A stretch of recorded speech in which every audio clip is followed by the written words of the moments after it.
3 कच्चे बटाटे साल काढून धुवून घेतलेत.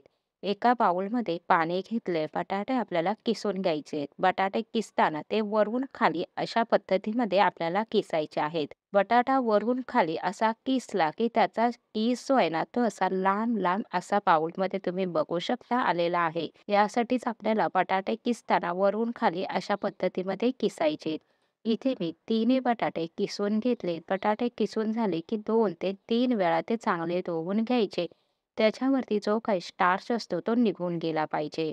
बटाटे धुवून झाले की त्यानंतर आपल्याला त्यामधलं सगळं पाणी आहे ते काढून घ्यायचंय.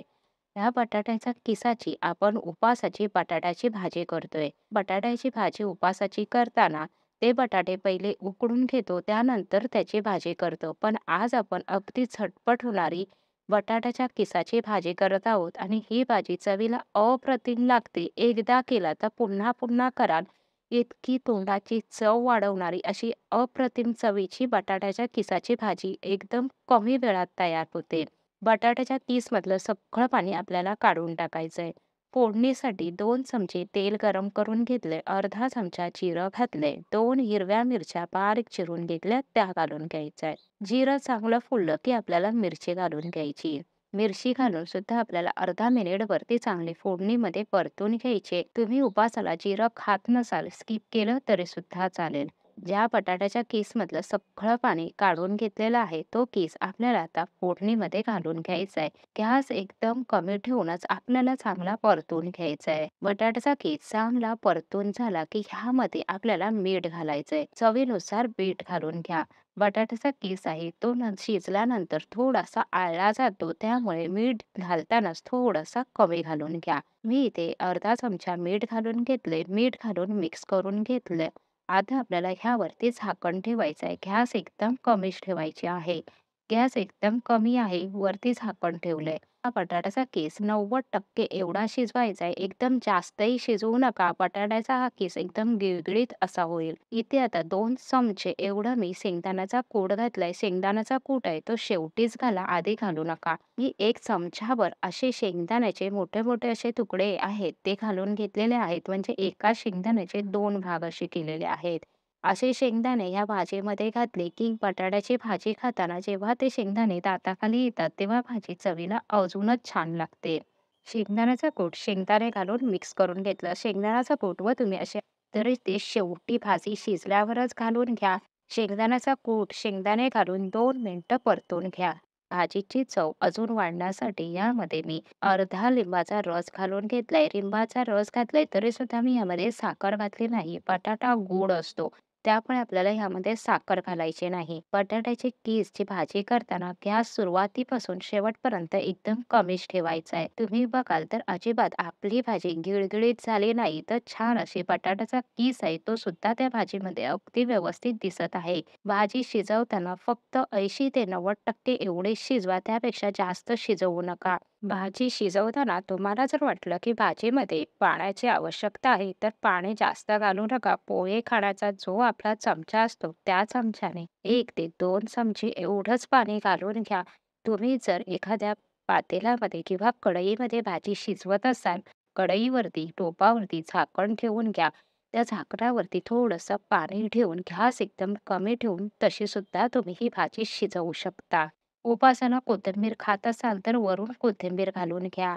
आपण बटाटे शिजवून जेव्हा उपासाला बटाट्याची भाजी करतो त्यापेक्षा सुद्धा ही चवीला जास्त छान लागते. 4 ते 5 मिनिटांमध्ये तयार होणारी उपासाची बटाटा भाजी तयार.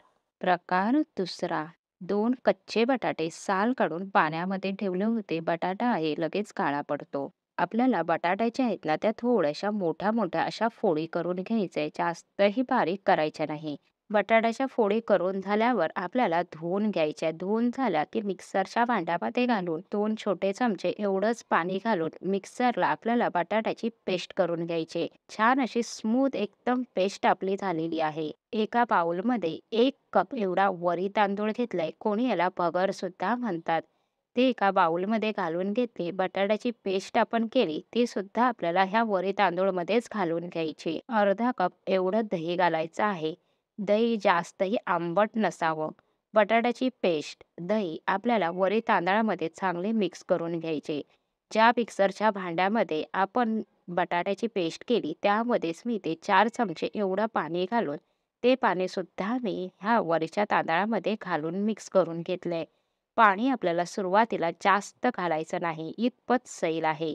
चवीनुसार मीठ घालून घ्या. मी 1 चमचा एवढं मीठ घालून घेतलंय. मीठ घालून मिक्स करून घ्यायचंय. 10 मिनिटं पीठ आपल्याला फुलण्यासाठी ठेवायचं आहे. आपण ज्या इडलीच्या जाळ्या आहेत, त्याला आपण तेल लावून आधीच ग्रीस करून ठेवायचं. ही पूर्वतयारी आधीच करून ठेवायची आहे. इथे 2 चिमटी म्हणजे छोटा पाव चमचा बेकिंग सोडा म्हणजेच खायचा सोडा घालून घेतलाय. पाव चमचा लिंबाचा रस घालून एकाच डायरेक्शनमध्ये मिक्स करून घ्यायचंय. तुम्ही बघाल तर लगेचच पीठ आपलं हलकं झालेलं आहे. इतपत हे सैल आहे. ह्यापेक्षा जास्त सैल व घट्टही ठेवू नका. मी इथे बेकिंग सोडा घातलाय. तुम्ही फ्रूट सॉल्ट सुद्धा ह्यामध्ये घालू शकता. आपल्याला लगेचच आता पीठ घालून घ्यायचंय.